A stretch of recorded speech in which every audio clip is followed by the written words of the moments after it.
very briefly, what I want to do is talk about types of tests. And this is more towards a solid dose, and we're going to get into that very briefly. There's screening versus confirmatory. There's qualitative versus quantitative, and objective versus subjective. And laboratory analysis is the key to all of this. There are different colorimetric responses when it comes to solid dose and seeing whether or not, in fact, it is MDMA, ecstasy. And that has to do with the different ones, the Marquis, the Cobalt, and the Ducanoid.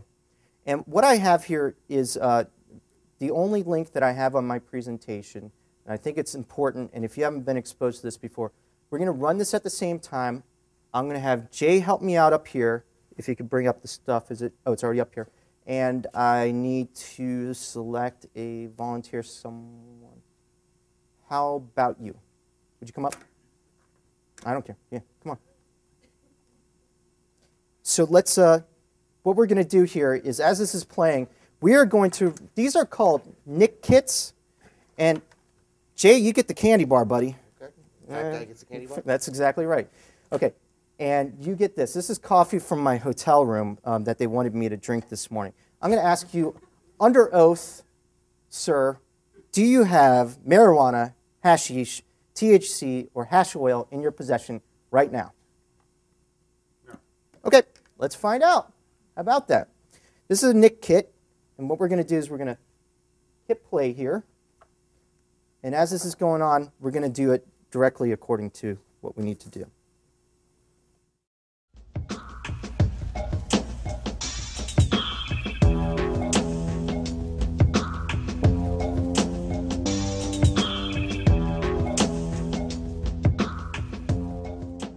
This is the KN reagent test. Oregano. This is a green leafy substance, often confused with marijuana. Now, while he's getting that ready, I'm going to do this test with nothing but air. We got some air in there now. Okay, I mean, this is closing it back up. There's nothing in this test. This is just air. What we found, actually, of the 43 substances we tested, 70% of the time, it gave a false positive. This is just outrageous. First, I'd like to thank Dr. Frederick Whitehurst. If it weren't for Fred's compassionate commitment to humanity and truth, combined with his brilliant scientific and legal research, experimentation, and practice, today wouldn't be happening. In 1979, most significantly, the Supreme Court, in effect, agreed with Kurzman. Jackson versus Virginia, the court found that non-specific drug tests that render false positives, such as the Thornton-Nakamura protocol, cannot prove the presence of marijuana, and therefore cannot be the basis for prosecution, let alone conviction. In terms of policy recommendations, it's real simple. One, no one should be using these faulty field drug tests that we're going to be experimenting on today. They should be thrown out, junked, not purchased, and the company that's producing them should be probably put out of business. You know, in our society, we have the principle that you're supposed to be innocent until proven guilty, and these tests have really kind of put that on its head. We will do the experiments. Hello, I'm Krishna Addanki. I'm a forensic researcher at Claflin University, South Carolina. I'm also representing Dr. Omar Bagastra, my mentor from the same university. We had an opportunity through John Kelly to actually test a couple of samples for DL test, Dayquil-Levine, and KN reagent tests for various plant extract oils. And it is surprising to see most of those oils turn positive. It's not just the marijuana test, it's every single test will provide false positives. So we're going to demonstrate that right now. The first test we'll do is the Scott test. This is a test for cocaine. We have here Tylenol, PM, okay, over-the-counter medicine. So this is a little loading device. And what Christian is going to do is he's going to scoop up a little bit of the powder from the pill. If you've ever seen a crushed pill, that's basically what it looks like. And you sort of put that at the bottom. Okay, this is what a police officer would do, although I doubt they'd wear rubber gloves. And you never open it again because the acids inside are quite toxic. And then Krishna will break the first ampule, which is the pink one, and the second one. Now you see the blue that came in there? what you will see is two layers, a pink layer on top and a blue layer on the bottom. That is a positive for cocaine. And the way you know that is when you look at this right here. So you have the pink on top, the blue on the bottom. It should turn blue on the bottom and pink on top. This would be enough for an officer to arrest someone for cocaine. So next up on our experiments here is chocolate. We have found is that all of these chocolate products will test positive for marijuana. Doesn't take very much of a sample. That looks like a false positive to me. How about you guys? Would you agree? This is close enough, probably in the eyes of an officer, to render a false positive. Classic, most common chocolate bar on earth, probably. So here we go on the Hershey's bar. Another false positive.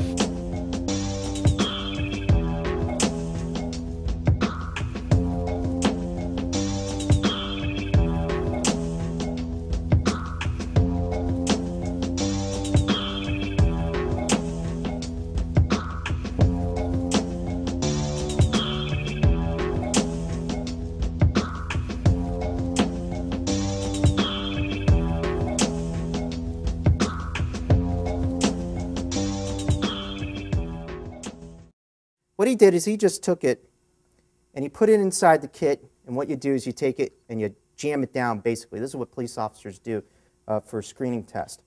And what we're going to do here is that the first step of what you do, it's very simple. Police officers even screw this up. You put the cover back on it, just like that. You're going to crush the first tube with your first two fingers, the one the furthest to the left, closest to you. Okay? And then what you're supposed to do is agitate it for 1 minute.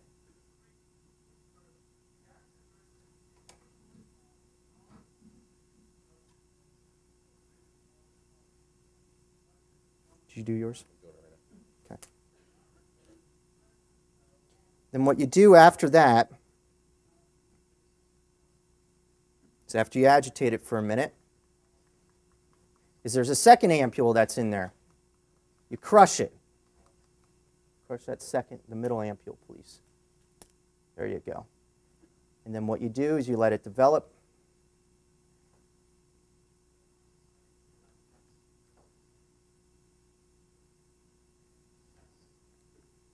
And what it's supposed to do is show a purple if it's one of the substances that we're looking for, which is the THC, the hashish, the hash oil, the marijuana. And then what I want you to do now, yep, give me the last one.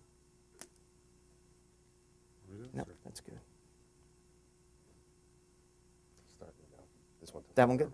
Yeah. His took a little bit longer because the candy bar, but what we'll do is we'll pass them around. These are ones we did out in the hall, candy bar and coffee. And guess what? Who's the best defense attorney that you know? Because you're under arrest, bud. Okay. This is all purple, as you can see. It matches there. I mean, it's a false positive just from coffee. Okay, coffee, for crying out loud. All right, dark chocolate bar. This one just turned purple. Yeah. So I mean, stop it. that's what it looks like. Pass it around. Yeah, please.